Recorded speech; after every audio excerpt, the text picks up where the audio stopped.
Good morning, everybody. Happy New Year. This is Proclaim. I'm coming to you from the rooftop of my house. I've spent a lot of times doing my morning meditation up here. Haven't done it in a while, but I'm gonna start doing it again this year. I love climbing up on the roof and just seeing the view and just giving a different perspective. And I just wanted to say Happy New Year. And somebody asked me about a quote, about a line, a couple bars in my last video, a video right before this one, where in the song Coalition, I said, I started off the verse with, my man Van Gogh said he had a voice in his head, said he couldn't paint, so he painted till it's dead. And somebody asked me, what does that mean? Like, what did you mean by that?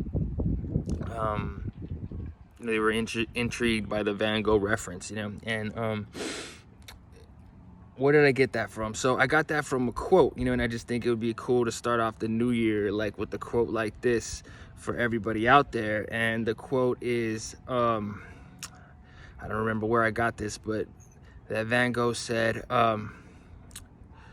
if you hear a voice in your head telling you that you're not a painter, then by all means paint, and soon that voice will be silenced.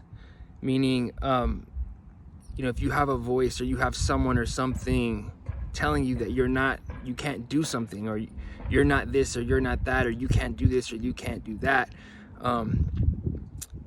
keep doing the thing. You just keep doing it, and eventually you are it. You are it because you are doing it. You know what I mean? You are a painter because you are painting.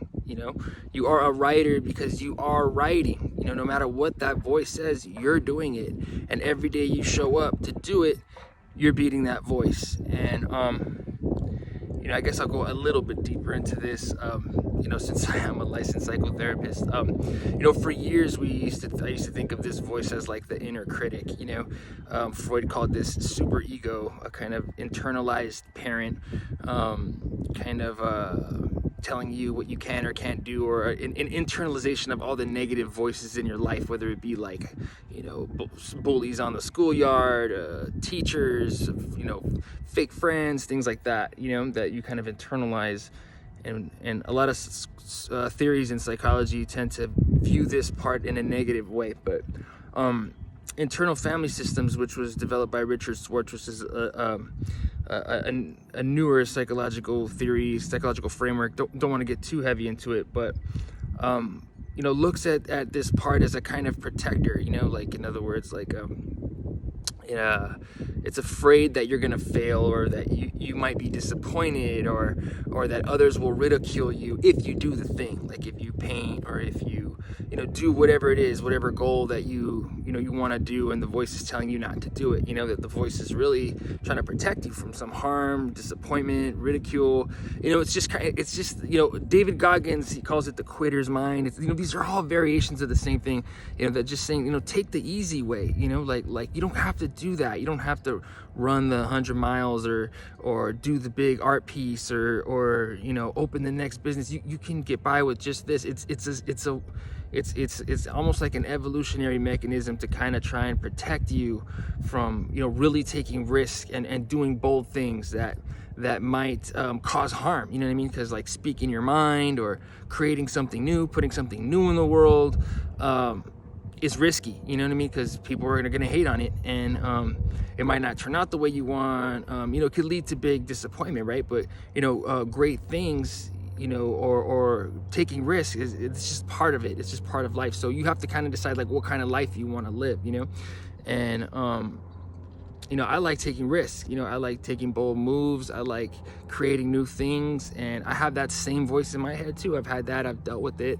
I've worked with it, and I've learned to kind of lean into it and work with it rather than push against it, and you welcome it. It's a part of you. There are no bad parts of you, even that protector voice, inner critic, whatever you want to call it. It's funny, I was watching this movie Luca with my son, and in the movie they do an iteration. It's a cartoon movie that they're about to go down this hill, and they're two kids, and one of the kids says, oh no, don't do it, it's too scary, it's too scary. And then the other kid looks at him and goes, you have to tell that voice in your head, no, that you can do it. So this theme repeats itself again and again, and then they ride down the hill, right? And so it's like that. It's just that voice in your head that's telling you, you can't do it, or it may come off as you can't do it, but really it's when you really dig deep, and I've dug deep, it's just a voice that's trying to protect you from disappointment, from negative feedback, from being hurt, from loss, all those things. But really, so really it's about like deciding, how you want to live. And I think this is, really like a long now explanation of that quote, but I hope that explains it. So once again, if you hear a voice in your head telling you that you can't paint, then by all means paint, and that voice will be silenced. So this is for all you in 2022, man. Anything that you want to do, anything that you want to accomplish, one foot in front of the other, one step at a time. Work with that part of you that says no, you can't do it. Lean into it, accept it, listen to it, welcome it, and reassure it that, hey, you know what, I get you, there's some fear here, but I'm just gonna keep doing it, and one step in front of the other. And that's all we can do, right? We just keep showing up and doing the work. So just wanted to share that with you guys. Much love. Peace to all of you. I got a lot of music coming this year. The Question Everything remix and remaster is almost finished. Gonna try to put that out by the end of January, so stay tuned for that. Once again, much love. Happy New Year. Peace.